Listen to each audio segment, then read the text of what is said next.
aqui comigo mais uma vez nesse vídeo e te espero até o final, pois hoje vamos bater um papo super interessante com Adriano Pinheiro, que vai comentar a respeito de alguns aspectos dos estudos de John Dewey e como é possível relacioná-los com a prática em dança com crianças e na formação docente. Filósofo e pedagogo norte-americano, nascido em 1859 e falecido em 1952, John Dewey é uma grande referência no campo da educação e da arte. Com uma vasta publicação sobre a pedagogia, foi um dos fundadores do movimento da escola progressista ao dissertar sobre a integração entre os conhecimentos escolares e o exercício da cidadania, da vida cotidiana do estudante. Dewey escreve, entre outros temas, sobre a experiência. Mas quem vai falar sobre isso e contar como se inspira nesses estudos para o desenvolvimento de projetos dançantes com a infância e com os docentes é o Adriano Pinheiro. Seja muito bem-vindo, Adriano. Obrigada pela sua disponibilidade, o seu interesse e disposição em compartilhar essa sua rica experiência na área da dança, da educação, da infância, da formação docente. Para mim, de verdade, é um prazer, é uma honra e é uma alegria tê-lo conosco no nosso canal. Agradeço o convite, Fernanda, e eu queria começar comentando que as coisas são muito interessantes, né? Que nossa história começou lá atrás, eu fui um dos primeiros a pegar a sua dissertação de mestrado, eu acho que você nem lembra disso, que eu fazia a disciplina da professora Kátia Godoy na Unesp, e eu lembro que você fez uma prévia da sua apresentação, e aí você passou a dissertação, assim, com a capa toda colorida, aí você falava, tem uma flor, tem um significado essa flor. Então, é muito bacana estar aqui de novo e estarmos aí em outros momentos das nossas carreiras, né? Você já trabalhando na universidade, no doutorado, eu também no doutorado, então, é muito bacana, assim, né? De como o mundo dá voltas, né? E a gente acaba reencontrando as pessoas. E aí eu decidi mesclar, né, a arte como experiência e o meu percurso. E Arte como Experiência é uma obra do John Dewey, que faz muito sucesso, que faz muito sentido para mim, né? E é uma obra que eu gosto bastante, mas antes eu queria falar um poema que eu acho que faz também muito sentido com o que a gente está vivendo hoje, né? Ele é um poema do Manuel de Barros e ele se chama Os Girassóis de Van Gogh. E ele diz mais ou menos assim: hoje eu vi soldados cantando por estradas de sangue, frescura de manhãs em olhos de crianças, mulheres mastigando as esperanças mortas. Hoje eu vi homens ao crepúsculo, recebendo amor no peito. Hoje eu vi homens recebendo a guerra, recebendo pranto como balas no peito. E como a dor me abaixasse a cabeça, eu vi os girassóis ardentes de Van Gogh. Então, acho que faz muito sentido, né, esse poema com tudo que a gente está vivendo e essa nossa busca, né, que é uma busca pelos girassóis ardentes de Van Gogh. E quando eu olho para trás, eu penso muito que a minha busca pela arte como experiência, ela começou há muito tempo, né? Ela começou em um tempo que eu trabalhava como professor polivalente, né, e não polivalente em arte, polivalente, né, do primeiro ao quinto ano, numa rede que até hoje não tem um professor especialista em arte, e nós estamos falando da Grande São Paulo, né? E eu trabalhava também com arte com as turmas. E eu percebia que, de um lado, um grande interesse das crianças pela arte. Então, improvisando esquetes teatrais na hora do recreio, danças, coreografias, desenhando, muitas crianças me traziam pastas de desenhos. E aqueles desenhos mimeografados, aqueles desenhos para colorir, enfim, tradicionais nas escolas.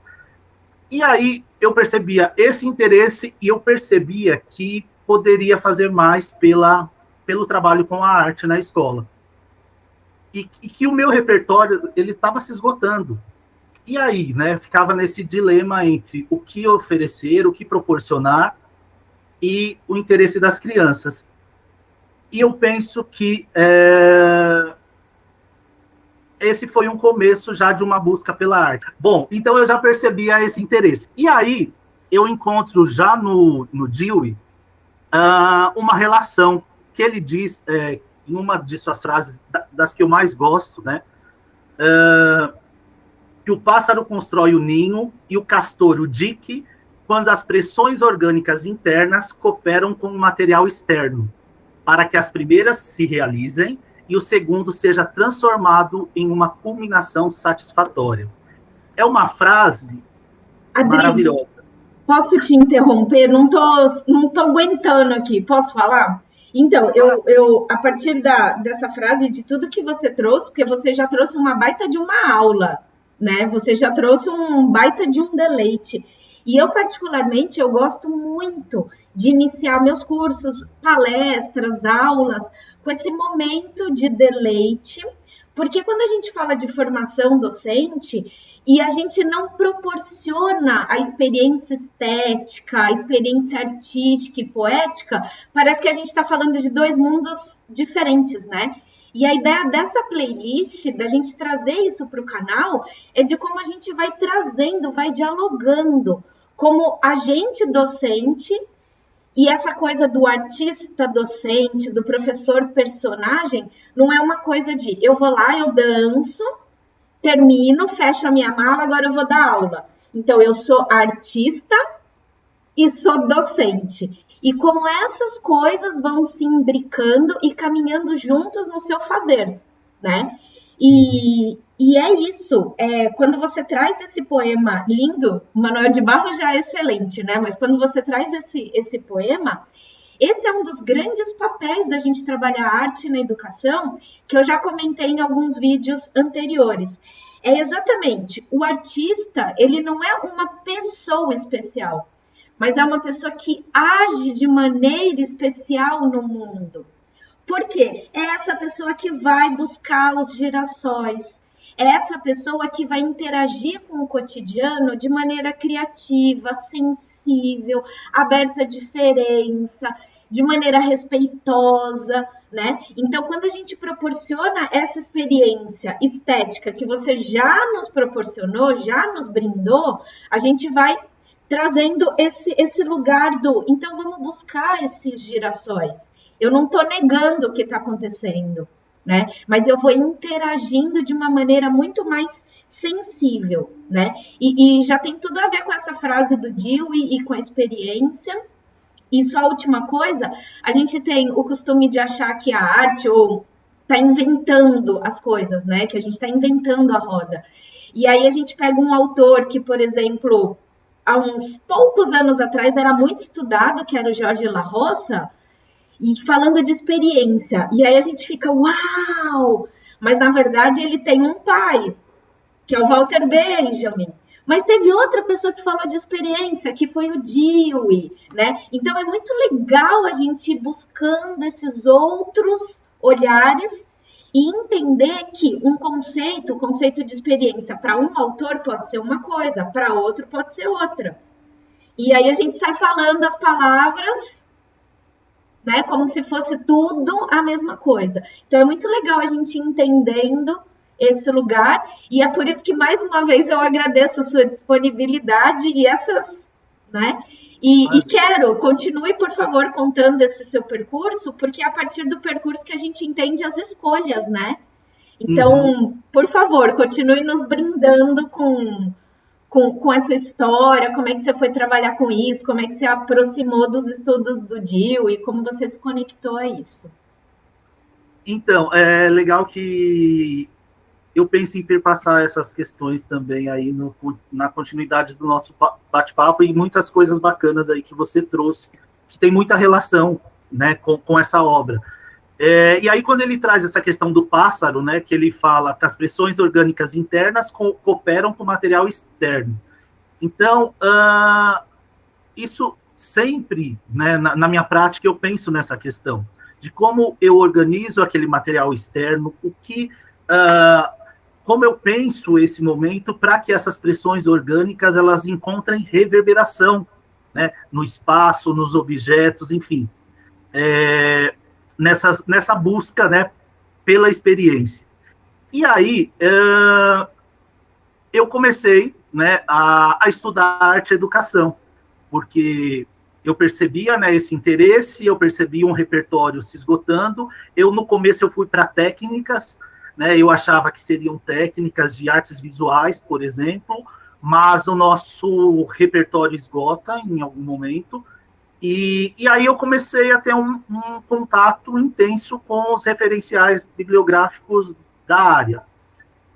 Mas existia uma questão que era sempre muito presente no meu fazer pedagógico, né? Eu acreditava que frequentar espetáculo ou ir à exposição eram questões assim fundamentais do trabalho com as artes visuais, ou com a dança, ou com o teatro, né? E aí era bem engraçado, que eu tinha uma colega que a gente falava assim, nós vamos ter uma exposição cultural no fim do ano. E a gente marcava uma visita a uma exposição. Então, para a exposição, a gente pensava alguma proposta de mediação antes, né, da exposição. Então, um texto, naquela época, né, sem internet, tal, algum trecho de vídeo, alguma música. Então, sempre uma proposta, né, de mediação com a obra. E eu comecei a perceber que as frequentações, e aqui eu uso esse termo, que é um termo que eu encontrei num texto da Márcia Strazacapa, que a gente pode colocar, se possível, na indicação do vídeo, na descrição, né, do vídeo, mas que ela encontra num texto da Maura Pena, que é da música, e depois eu encontro também no Louis Porchet, que educação artística, luxo ou necessidade. Bom, eu comentava com a minha colega, né, quando a gente ia à exposição, que a gente tinha como meta um trabalho para a feira cultural, para a exposição cultural. E eu falava para ela, calma, se acalma, porque dessa exposição vem alguma coisa. Então a gente usava esse termo, vem alguma coisa, como se viria algo divino, mas não era, né? E aí eu encontro agora no Dewey que não há término da apreciação de uma obra de arte. A obra, ela continua reverberando. E ela não cessa, nas palavras dele, né? Não cessa quando para o ato direto de percepção. Então, eu voltava, né, com o grupo do espetáculo de dança, eu continuava o processo de improvisação. É claro que aquela dança de lá, ela reverberava cá, né? Então, e esse foi um momento muito interessante, que a gente começou a se dar conta de que viria algo, mas não era da obra, né? Da potência, né, desse contato, dessa relação com o objeto de arte. E aí eu aprofundei esses estudos, tive uma experiência muito interessante com um grupo de meninos de periferia, meninos porque era uma turma com 16 meninos e uma menina, né, uma formação de turma bem diferente, e que eu tive na capital, né, com uma exposição, com a exposição do Alfredo Volpi no MAN. Então, sempre a questão da frequentação, ela sempre esteve bastante presente no começo da minha carreira e nessa busca pela experiência. E comecei a articular aí as ações da abordagem triangular da professora Ana May, né? A criação, a contextualização e a leitura da obra de arte, que são ações e que é uma abordagem que eu acredito muito, e até no trabalho com os professores, com as professoras, eu continuo acreditando muito na potência da abordagem triangular, inclusive com a dança, né? Não são muitas as propostas, mas elas existem, né? A Isabel tem uma leitura da abordagem triangular no trabalho com a dança, né? Então, que é bem bacana. Então, eu acredito muito nessa potência. Por que eu acho importante trazer a Ana May? Porque é uma referência para todos nós, né? A professora Ana May Barbosa, e porque eu a vi falando várias vezes sobre o Dewey. Inclusive no Recorte e Colagem, que é o livro que eu fui revisitar aí, né? Que é um livro maravilhoso, que ela fala que tem fragmentos da tese, né, de doutorado dela, e que ela traz o Dewey. E aí a professora Ana May, ela fala uma coisa lá no começo que você já falou agora aqui, que perpassa um pouco do que você falou, que ela fala que primeiro, ela fala que Arte como Experiência é o livro mais difícil dele, é o mais complexo e o menos lido. E na época, né, a minha edição do John Dewey e o Ensino da Arte no Brasil é de 2001. Na época não havia tradução do Arte como Experiência. E aí eu fui revisitar a minha de 2010. Então ela fala, mas anos depois eu a reencontrei num simpósio no Mackenzie, e ela falou novamente, né, que o Dewey não é muito lido e que esse livro é um livro complexo. Então eu acredito que é um livro, não é para ser lido uma vez e esquecido. É um livro para você voltar, para você apreciar, degustar, deleitar, como você falou, né? Enfim, e no próprio capítulo 1 do livro é falado que, aliás, desculpa, no capítulo 1 do livro da Ana May, ela fala que é o mais complexo e o menos lido. E no livro... Adri, vou aproveitar essa sua deixa para puxar a orelha dos estudantes, de um modo geral. Porque nessa época do imediatismo que a gente tem vivido, quando a gente oferece esses autores que são extremamente complexos e que têm uma rede de teoria, eles querem ler textos curtos e achar que já entenderam a teoria toda. E eu não estou falando só de estudante de graduação, eu estou falando de especialização e etc. E aí é muito bom você falar isso, porque, além de tudo, a gente foge desses tipos de leitura, porque são leituras muito complexas. E é necessário ler, reler, repetir, porque aí a gente vai decantando e fazendo as conexões. Então, essa série do canal do Dançarelando, quando a gente está falando dos autores, é justamente isso, não é para sair lendo um pedacinho e achar que entendeu a teoria toda e fazer a conexão com a dança, com a prática e com isso e com aquilo. É preciso estudar, se dedicar, decantar, aprofundar. Muito bacana. E aí eu penso, né, se a Ana May falou que é um livro complexo, então ele é complexo, mas vamos com cautela, vamos voltar. Eu acredito que são 10 anos que eu leio, né? Leio e volto, e agora você me convidou para comentar aqui a respeito do livro, eu volto novamente, e eu leio aquela citação que eu mais gosto, mas eu também leio o resto, né? Porque será que é isso mesmo agora, né? O meu olhar mudou, enfim. Então são idas e vindas no Arte como Experiência. Bom, e aí, da sala de aula, eu acesso o concurso para coordenador pedagógico e acontece um fato que eu começo a trabalhar como coordenador numa escola que eu não conhecia ninguém. Eu não conhecia ninguém, eu não sabia para onde eu ia, quem eram aquelas pessoas, enfim. E começo a trabalhar e começo a refletir. Bom, eu era professor, o que era importante na minha formação, quais as formações que eu mais gostei enquanto professor, o que eu gostaria de trazer para esses professores, para essas professoras, enfim. E eu fui me dando conta que a arte possibilitaria uma comunicação entre nós. Então, como eu me comunico com esse grupo? Hoje eu olho e reconheço, né? Eu queria me comunicar.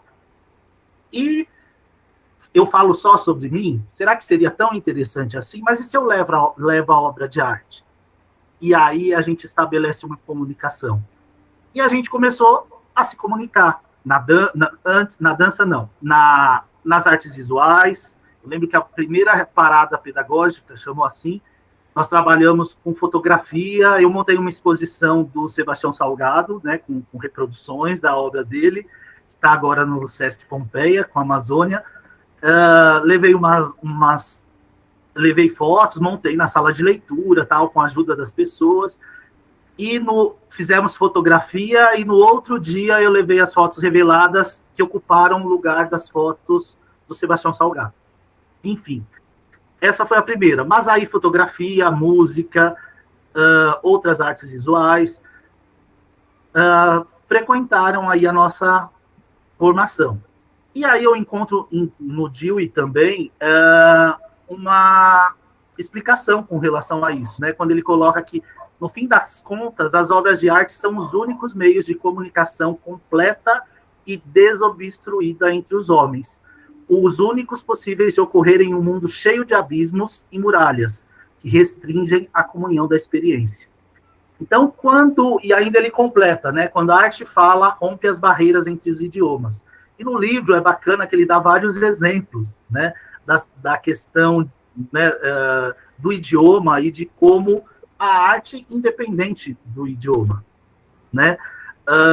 Bom, e nessas tentativas, né, nesses encontros, a minha busca era que o encontro fosse uma experiência, né? Uma experiência com a música, enfim, com a fotografia, com a poesia e com a dança. Chegou o momento da dança. Mas antes eu queria comentar uma questão. Tem um capítulo que é o ter uma experiência. É um capítulo bem bacana, que eu acho que, de repente, a leitura pode até começar por ele. Eu já fiz cursos que nós lemos este capítulo, né? E ele deixa muito claro nesse capítulo que a experiência é resultado da interação do eu com o mundo. E esse mundo, no livro, ele vai mostrando que o mundo, ele está falando do ser humano, do mundo físico, material e imaterial. Então, ele sempre traz essa questão da relação. Eu com o mundo, eu com os materiais, e essa criação que parte dessa relação, né? Eu acho bem interessante. Adri, aproveitando, né, eu comecei falando que existem autores que falam sobre experiência a partir de determinadas concepções e tal. Daqui a pouco vai ser postado um vídeo de eu falando sobre o Walter Benjamin, que eu gosto muito, eu sigo hoje em dia, né? Eu tô nesse caminho benjaminiano, e nesse vídeo eu conto sobre o conceito de experiência do Walter Benjamin, que é diferente de vivência. Então, quando a gente usa a palavra vivência, a gente está se referindo a uma coisa, né? E experiência a outro, quando eu me apoio no Walter Benjamin. E para Dewey, eu não vou contar o que é do Walter Benjamin, porque eu vou deixar as pessoas curiosas para continuar acompanhando o canal. É o último vídeo da série. Mas, e do John Dewey? O que Dewey fala sobre experiência? Você falou que a experiência está sempre nesse lugar de relação. Mas o que é a experiência? Que difícil, né? Falar assim, o que é a experiência.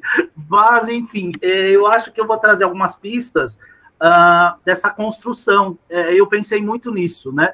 Que essa busca pela experiência, o que perpassa, né? Essa busca, e quando eu sei que eu tive uma experiência, né? Porque hoje a gente termina a aula, às vezes a gente termina a aula, a oficina, e se fala, puxa, hoje, nossa, que bacana, você sai leve e tal, né? E aí ele dá algumas pistas, realmente, com relação a essa questão. Uma delas, que eu acredito, perpassa o que você falou, que eu anotei até aqui, achei bem bacana, que é essa maneira respeitosa de tratar o encontro, falando em formação de professores, em aulas, em oficinas, né? Quando você traz essa questão de ser respeitoso, passa a ser respeitoso, preparar esse ninho, esse espaço, a limpeza, o cuidado, a disposição das cadeiras, o clima. Eu trabalho com formação e com muitos professores e professoras que deram 5 horas de aula. Então, esses primeiros 10 minutos, eu sou muito cauteloso. Assim, de não trazer um assunto que dispare questões muito complicadas, turbulentas, num primeiro momento, né? Mesmo que seja necessário, mas vamos preparar, vamos fazer essa roda, vamos chegar num silêncio, vamos todos nos agruparmos, vamos trazer o corpo para esse momento da formação, e eu acho que uma das coisas que ele fala é que interrupções, dispersões, distrações, elas inibem a experiência, e a experiência, ele usa esse termo, não ocorre. Então, quando você, por exemplo, hoje eu estava numa formação e a formadora começou a falar, e de repente entrou alguém e falou, anota o meu nome no grupo, né? O meu nome não está no grupo. Aí outra, e ficaram uns 3 minutos. Essa dispersão já nos tirou do foco da formadora inicial. Então, são questões que inibem e que distraem, né? Que fazem com que a experiência não ocorra. Então, eu sempre penso nos espaços, no silêncio, na tranquilidade, na limpeza, né? Mesmo que seja um espaço vazio, né? Mas, e aí, que é a busca do espaço vazio, né? Mas o espaço vazio é esse o espaço, é uma atitude respeitosa que contribui com essa experiência, né? Com o que se vai desenrolar por aí. Além disso, tem outras questões. Tem uma coisa que ele fala que eu acho muito interessante, que ele fala como uma conclusão, né? Que ele fala, conclui-se de tal modo que o encerramento é uma consumação e não uma cessação.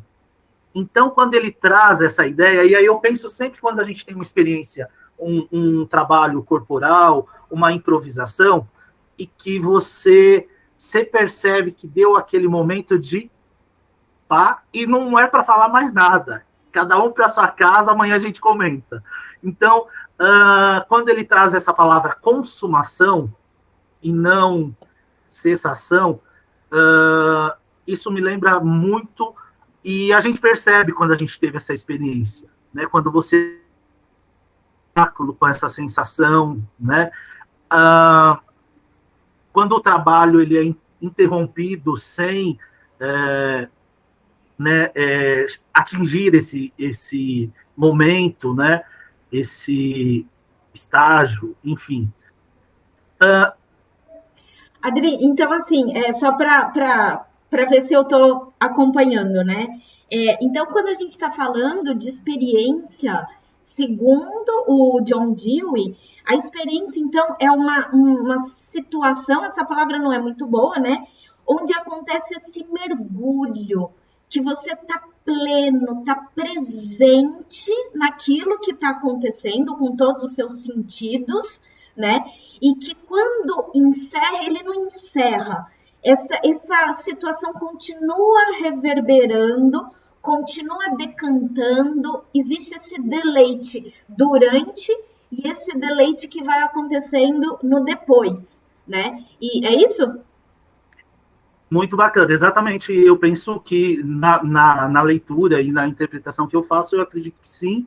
E, por exemplo, você falou do tempo, né? Agora, ele fala que na experiência há pausas, lugares de repouso, mas eles pontuam e definem a qualidade do movimento. Cada parte sucessiva flui livremente, sem interrupção e sem vazios não preenchidos para o que vem a seguir. Então, eu penso que até há pausas, né? Elas existem, tempos de repouso, mas há uma continuidade e há essa fluência, né? Que fazem com que não fiquem buracos, não fiquem coisas segmentadas, né? Penso muito também no processo formativo e até com as crianças e os adolescentes, os percursos e aquelas aulas que não fazem sentido uma com a outra e que elas são segmentadas e você chega no final e parece que não rolou nada, né? Então, essa conexão, essa fluência, mesmo com as pausas do cotidiano, né? Mas essas idas e vindas nesse processo fluente. Não sei se eu fui... Sim. E nesse sentido, é muito legal a gente falar sobre isso, porque existe uma coisa assim do papel docente de estar sempre querendo ensinar. E aí a gente incorre nessa coisa de estar sempre explicando, e não deixa fluir, não deixa descobrir, não deixa acontecer, né? A gente está sempre, não, agora experimenta isso, agora amplia isso, agora não esquece do ombro e a cabeça. A gente não para de falar, né? E muitas vezes a gente vai pensando as coisas de forma fragmentada. Quantas vezes não tem, né? Parte inicial, parte principal e parte final. Então, eu dou uma atividade para aquecer o corpo, agora eu vou trabalhar o que eu quero de verdade e agora eu dou uma acalmada na galera, né? E como a gente vai pensando essa vivência como um todo, uma coisa vai levando a outra, e isso leva ao próximo encontro, ao próximo, que vai se desdobrando sem fragmentar o que está sendo trabalhado, né? E aí, e a importância também do silêncio, né? Existem as pausas vazias, mas existe o silêncio, como esse lugar da reflexão, da experimentação, do decantar, do fluir, né? E que não acontece, a gente não deixa, né? Verdade. Agora fazendo só um asterisco com Laban, pausa é movimento, né? Então, muito bacana a gente pensar que e se foi significativo, se como Larossa, né? Se perpassou o corpo, se for, vai aparecer. Calma, tranquilidade, né? Vamos para o trabalho que virá, né? Bom, e aí, não sei se eu falei sobre a experiência que você perguntou, mas falando em experiência, ele ainda mais, o Dewey era muito visionário, né? Eu vejo nos textos, e eu li recentemente mais algumas questões, que ele falava de protagonismo, autonomia, questões que hoje a gente, né, parecem novas, mas ele falava já há muito tempo. E aí tem uma questão que o mundo que a gente está, ainda mais nesse momento, né, a gente começou aí falando o poema do Manuel de Barros, né, esse momento de um mundo que, na verdade, ele inibe a experiência, né, um mundo hostil, que, como ele diz, os temores inconscientes de um mundo hostil aos desejos dominantes geram a inibição de qualquer ação, ou a confinam em canais conhecidos. Então, penso que muitas questões, e eu me vi assim durante a formação, né, o processo com professores e professoras, por exemplo, no trabalho com a dança, as hostilidades, os olhares de desaprovação, os comentários, os cochichos dos colegas, os comentários na sala dos professores. Então, esse mundo que muitas vezes se coloca hostil também na escola e em outras esferas, eles inibem a experiência. Porém, se ele fala isso, ele também, vou dar um super spoiler, tá, da obra, lá no final ele traz uma das frases que eu mais gosto, que eu acho que tem muito a ver com uma das citações que eu mais gosto, tem muito a ver com quando a gente olha em busca dos girassóis do Van Gogh, que ele pontua muito elucidamente que, na verdade, porém, nossa revolta é uma reflexão sobre a educação que age por métodos muito literais, os quais excluem a imaginação e não tocam nos desejos e emoções do homem. Eu acho essa frase também, penso que essa citação, né, muito bacana, muito interessante, porque é um esperançar, né, que ele traz nessa frase, é um esperançar por essa busca pela experiência e por tocar os desejos e emoções aí nas nossas aulas, nas nossas formações de professores e professoras. E aí hoje eu penso sempre muito nessa questão da experiência, porque eu vejo que até o marketing, não sei se você já percebeu, mas ele se deu conta dessa palavra, e o capitalismo utiliza muito essa palavra. Eu te vendo uma experiência. Daí eu fico falando, como assim vocês estão usando a palavra experiência do Dewey? Que é isso? Né? Como foi sua experiência, né, quando você tem um aplicativo de restaurante ou até de aluguel de apartamento que coloca, né, as experiências, venha comprar experiências nesse local. Então eu fico pensando, como assim? Experiência é com o Dewey, não é com vocês. E, enfim, mas eu penso que com a arte a gente consegue favorecer muitas experiências na escola. Não só com a arte, obviamente, mas aqui o nosso objetivo é falar do arte como experiência. Legal, Adri, ótimo. E agora eu queria te pedir 2 favores.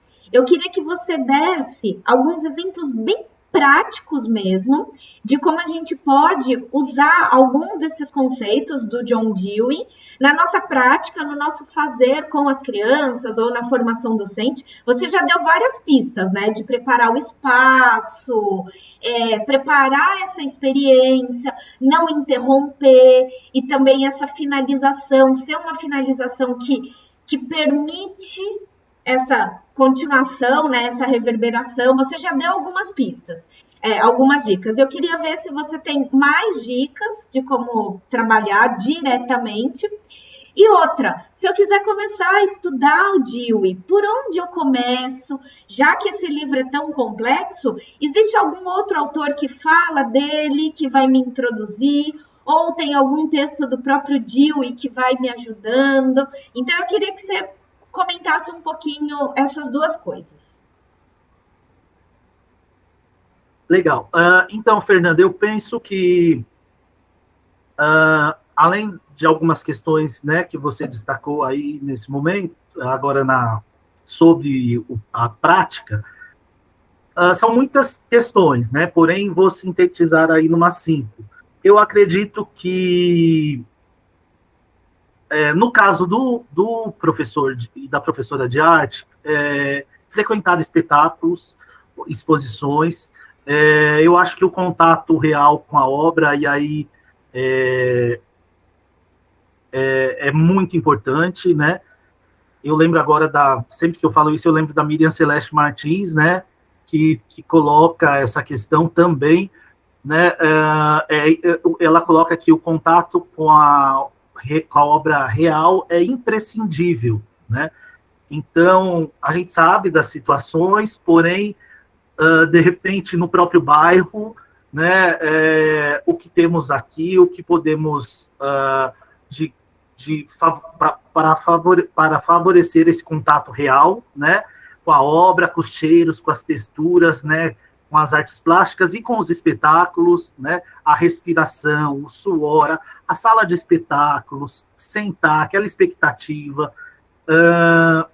Então, todas essas questões são no contato real com a obra, então ele é imprescindível, embora em alguns momentos a gente sabe a situação e a dimensão, né, desse país, mas eu penso que devemos frequentar, né? Que é um contato, uma relação, na verdade, que você vai muito potente e que trarão reverberações nos fazeres, enfim. Eu acredito que sensibilidade para perceber os momentos, os tempos, os espaços, né? Isso que você comentou de quando eu encerro essa proposta. Então, sensibilidade, escuta, né? Aguçar os órgãos dos sentidos, o olhar, o cheiro, o som, o tato. Então, eu acredito que é fundamental favorecer sempre a criação, né?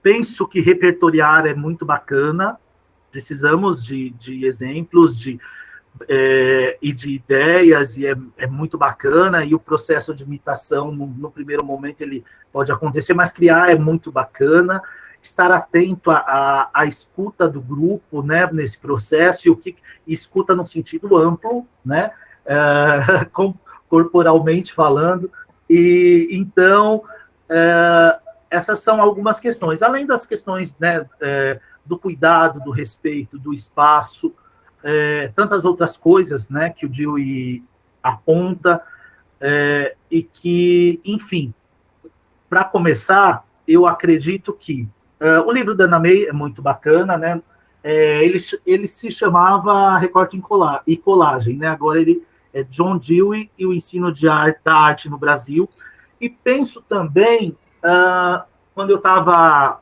pensando aqui na fala para o Dançarelando, eu pesquisei e tem um livro da coleção Educadores do MEC, que ele é de domínio público. E ele tem autores falando sobre o Dewey. Ele é azulzinho, da capa azul, eu acho que de repente a gente pode até colocar o link também na descrição. Ele é da coleção Educadores do MEC. Eu acho que é um início muito bacana, e lá tem o Anísio Teixeira, né, que é um dos pioneiros da educação, falando sobre o legado e sobre Dewey. Então, são textos que podem contribuir aí com esse início de percurso. E arte como experiência, isso que a gente falou muito no bate-papo, idas e vindas, e sem preocupação com esse tempo e dar conta desse livro, né, e ir e voltar e deleitar-se nessa leitura. Não sei se eu respondi. Respondeu perfeitamente. Eu espero que o pessoal tenha anotado essas preciosidades, como eu anotei, inclusive a indicação de textos, vou me dedicar à leitura. E mais uma vez eu agradeço não só a conversa, mas a aula, a troca. É muito bacana a gente ir fazendo esses paralelos, né? Nos autores que eu leio é de um jeito, nos autores que eu leio é de outro. Isso só vai ampliando e vai trazendo ainda mais essa questão da diversidade, dos diferentes pontos de vista. Eu não preciso concordar com você que usa esse autor. Eu preciso aprender a imaginar por que você pensa assim e por que você age assim. Isso vai ampliando a minha perspectiva sobre a vida, a minha capacidade de respeito, de interação. Então, são momentos realmente preciosos, né? E vamos ver se aqui o canal do Dançarelando vai proporcionando ainda mais essas discussões. E eu te agradeço. Não tenho outra coisa para dizer, além de agradecer mais uma vez e muitas vezes. Muito obrigado, Fernanda, foi um prazer, assim, né, e como eu comecei lá falando, né, nesse momento diferente da nossa vida, né, até porque quando imaginaríamos, né, fazer um bate-papo assim, virtualmente. E parabéns e sucesso para o Dançarelando, pela sua dedicação, pela sua disciplina, e saiba que você é um exemplo aí na dança para todo mundo, uma pessoa assim que... e com a dança na escola, eu lembro que quando você apresentou, eu não lembro muita coisa, né? Mas eu lembro algumas que eu ficava pensando assim, nossa, mas ela foi na escola mesmo. Na pesquisa dela, ela foi na escola. Eu ficava pensando isso. E então foi uma pessoa que pisou lá o chão da escola, e por isso que você entende, compreende muitas das questões que a gente traz e que a gente trouxe aí na discussão. Muito obrigado, e foi um prazer. Aprendi um monte. A gente conta para as pessoas que isso faz 10 anos. 10 anos. Foi em 2012 que eu estava qualificando o mestrado, mas a gente não conta, né? A gente continua com 20 anos, 25, com essa CUTS, né? E realmente... Você qualificou com 15 anos, né? Exatamente, eu comecei muito cedo nesse caminho, né? E realmente é isso. E eu continuo na escola, né? Eu continuo, porque para mim, além de tudo, é meu lugar de paixão, né? Eu falo que eu estou professora universitária, eu sou pesquisadora, eu sou investigadora, isso está na minha alma, né? Mas eu estou professora universitária e todas as vezes que eu posso escapar para a escola, eu dou um jeito de escapar, porque é o que me alimenta em todos os sentidos, né?